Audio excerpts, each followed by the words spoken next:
Hello, and welcome to day 4 of the spring tune-up.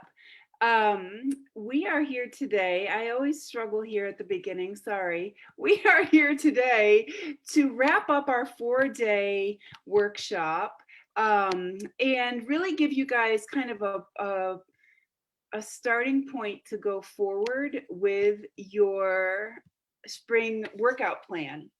Sorry, so clunky there in the beginning. Let's start again. Welcome to day 4 of the spring reset. So we have been looking at your measurements all week, and I gave you a nice list to work with. And I think that this list is important because each of these is going to tell the story of where you're heading in the aging process.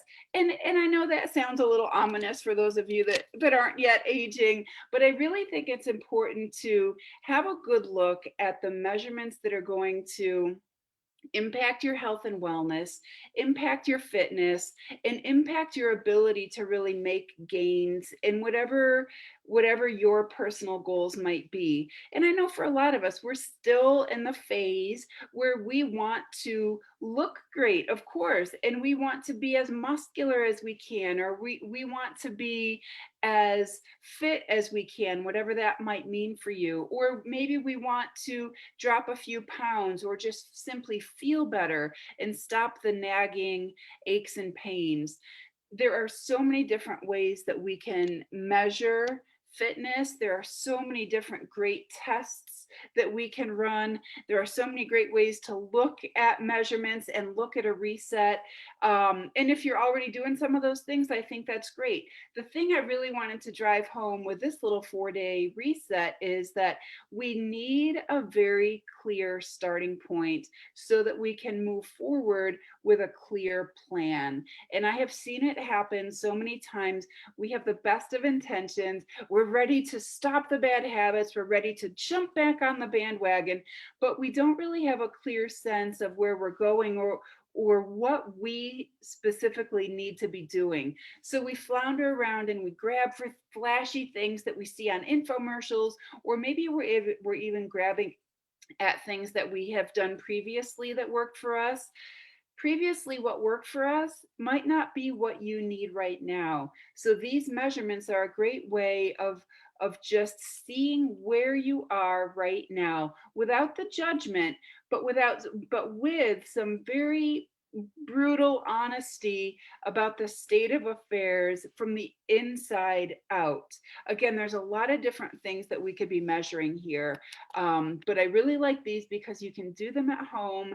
And if you pick the right training plan, these numbers really should be improving month after month after month, and certainly not getting worse month after month after month. The difficult thing about the aging process is once we hit the age of 40, we are physiologically in a state of decline with all of these things. Our metabolism slows down, so then our body weight goes up. Our metabolism slows down, so our waist circumference goes up. We lose muscle, so our hip circumference goes down. We lose a little bit of cardiovascular fitness. We lose a little bit of spring in our step. That's all what happens physiologically if we don't do something about it. And I don't want you to wake up 5 years from now or 10 years ago, 10 years from now, and regret not taking charge of all this right now, or be surprised that this is what happens at the cellular level as we age. The good news is we can 100% change that response by taking some time to exercise appropriately, eat appropriately, and rest appropriately, and just keep tracking this so that we're always on top of it and we're always staying ahead of any surprises. So by now, you should have your waist to hip ratio, you should have your weight, you should have your 1 mile time, your 1 mile heart rate, your average steps per day, which will require a tracking device of some kind, and your average sleep score, which again will require a tracking device of some kind. And all of that information is going to be repeated and tested again in May and June and July with a clear action plan forward, so that when you fill in your monthly training plan, you're not just guessing. You're not just following along with what I'm doing. You're not just following along even with what you did last month or last year.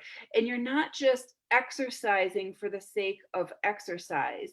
Exercise is a great tool, but it has to be used for a very specific job. And we have a lot of different ways that we can get that job done, but it does take a real specific form of exercise and a very specific formula with that exercise. So that's where this worksheet comes in. And a lot of you have seen this before. If you need help filling this one out for May, let me know. I'm always happy to help with that, just to make sure that you're using all your exercise tools to their fullest so that you're getting great results, but also not injuring yourself, not losing momentum, and not just wasting time and wasting money on exercise for exercise's sake. We want to make sure that we're getting the biggest bang for our buck, both dollars and time, right? So the measurement we have today is super simple. The only one we're working on today is your resting heart rate. Now you can certainly do it by measuring your pulse, putting your fingertips on either your wrist or your neck and feeling your heartbeat there, and then watching a clock that has a second hand. I like to do it for 6 seconds and add a 0 so I don't have to do math. But if you wanted an even more accurate measure, you could measure it for 10 or 30 seconds and then multiply to get the number that it would be for a full 60. Or you can use your tracker like me and just get your resting heart rate average on your right on your wrist.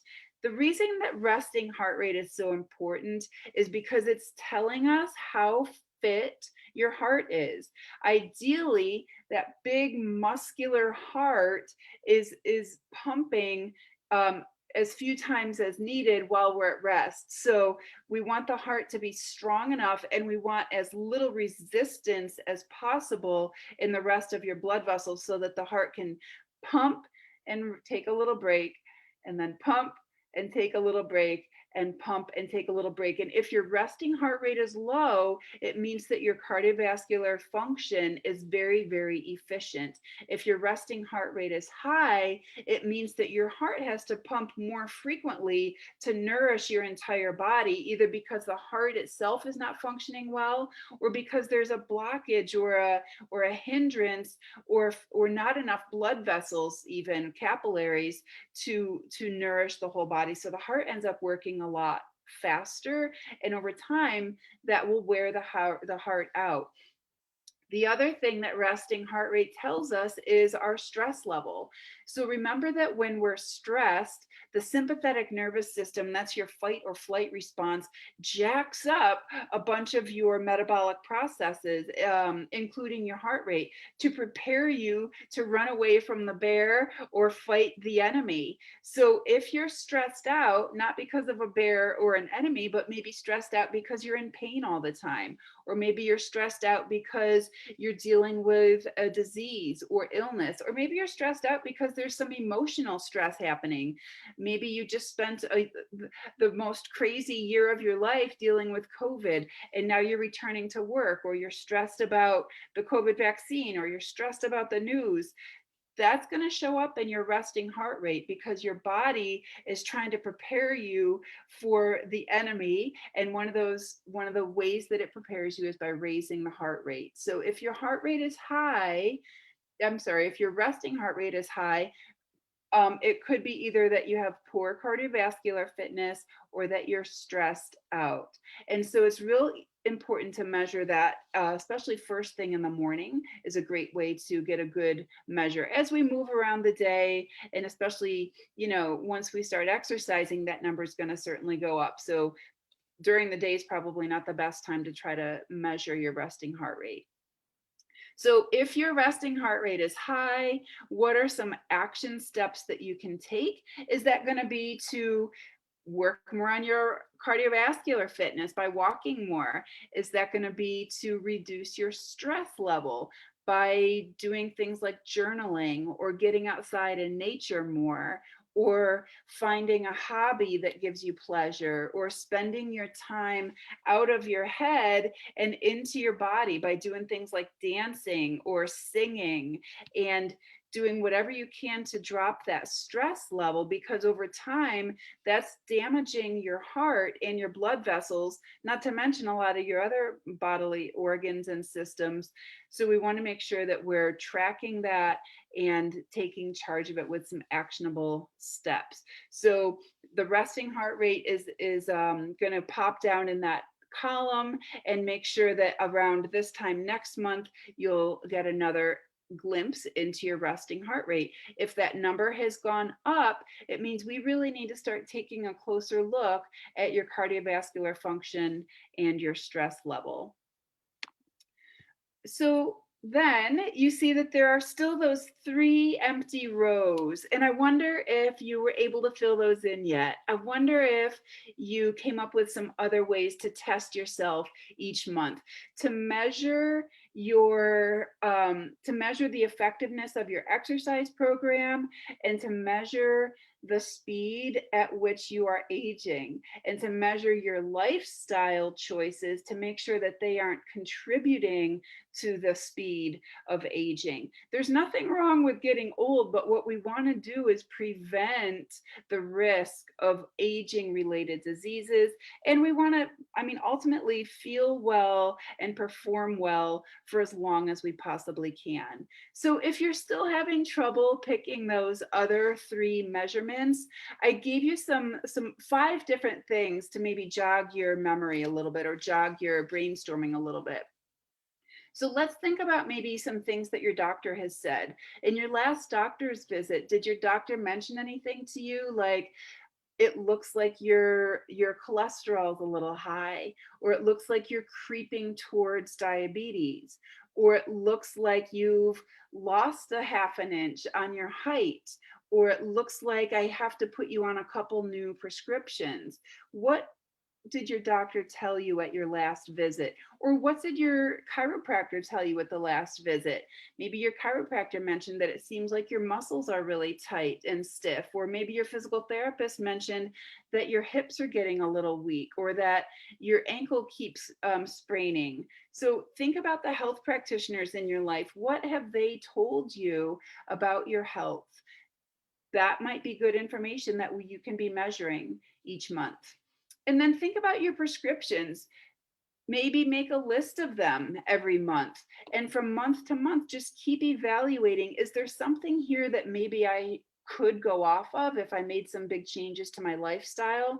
You know, the more prescription drugs that you're on, the more likely it is that you're damaging the life house of your cell, that mitochondria, which is where all of your energy is produced in each cell, does not like it. It does not respond well to multiple prescription drugs, even though prescription drugs can certainly be life changing and life saving. We don't want to be on them for a long period of time if there's another lifestyle choice that we can make instead of that drug. So take an inventory of your prescription drugs, and maybe there's a clue there about what you could be measuring from month to month. Think too about your own knowledge. I mean, you guys are great about paying attention to the news and reading books about aging and Alzheimer's and dementia and osteoporosis and living long and living well and building muscle as we age, and taking on a yoga practice or taking on a hobby. And you've heard that socializing and being part of a group and having a spiritual practice is so important to the aging process. So maybe you pull here from your own knowledge. What are some of the tidbits that you've kind of heard in passing, either through me or in the mainstream media, or from your friends who are also interested in this mission? What does your own knowledge tell you about some things that you know that you really need to add to your life? It's not a measurement maybe as much as it is just a checklist. How many times did you how many times did you pray this month? How many times did you reach out to a friend?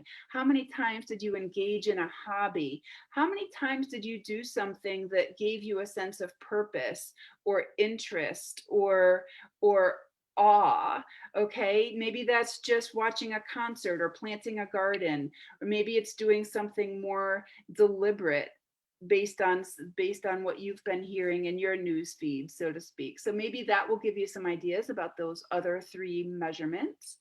And then your own instincts. You guys, don't underestimate your body's information that it's giving to you. Your body is constantly giving you information and signals and messages. So listen to those and use those instincts to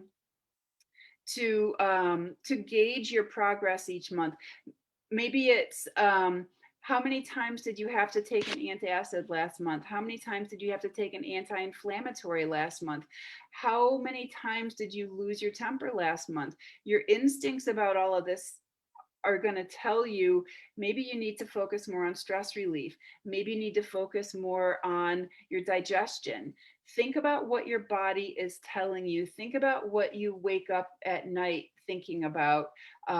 If you are waking up at night, maybe your instincts are telling you you really need to focus more on that quality of sleep. And if you're not going to get the tracker, maybe it's just the amount of hours that you're in a cool, dark, quiet room. So pay attention to what your body is telling you there. And I bet you'll be able to come up with some good things to measure. And then lastly, think about your future self. Think about what you want for yourself 5 years from now. What kind of life do you want to have? What kind of life don't you want to have? Design that. Put something in that box that you can be measuring every month to make sure you're on track with that. And maybe it has nothing to do with fitness per se, but it has something to do with another aspect of your wellness. Maybe it has something to do with your financial wellness, or again your spiritual wellness, or your social wellness. All of those things are going to go a really long way into you being able to really enjoy the active, adventurous life that you imagined for yourself, and the active, adventurous image and identity that you want to have for yourself. So keep digging deep on those other three. And if you're still stuck, I'm happy to help you work through that. The idea here is that it's not necessarily important where you're starting today. It's important that from here we craft the right plan for your training plan for the month of May, and then we measure again to make sure that plan worked. And if it didn't work, then we need to change some of those tools. We need to change some of the ingredients in the plan that we've made for yourself. And that's a constant monthly process. This isn't kind of a one and done. Oh, I'm done with a reset, I got everything I needed. This is something that I really encourage you to follow up with every month, in the same way that you check your bank account every month, and you check your IRA every month, and you check your car every month. I mean, we love taking our car in to have an oil change and having this 50-point checklist. I mean, I'm imploring you to take as good care of your body and uncover all of these measurements with the same interest and the same commitment that you do your finances and your automobile. Give that gift to yourself. Make the time to do it so that you really are taking charge of the aging process, whatever that might mean for you. I would love to talk more about all of this and help you understand your measurements and help you craft the best plan forward. I invite you to visit the website, of course, yourkneeshurt.com.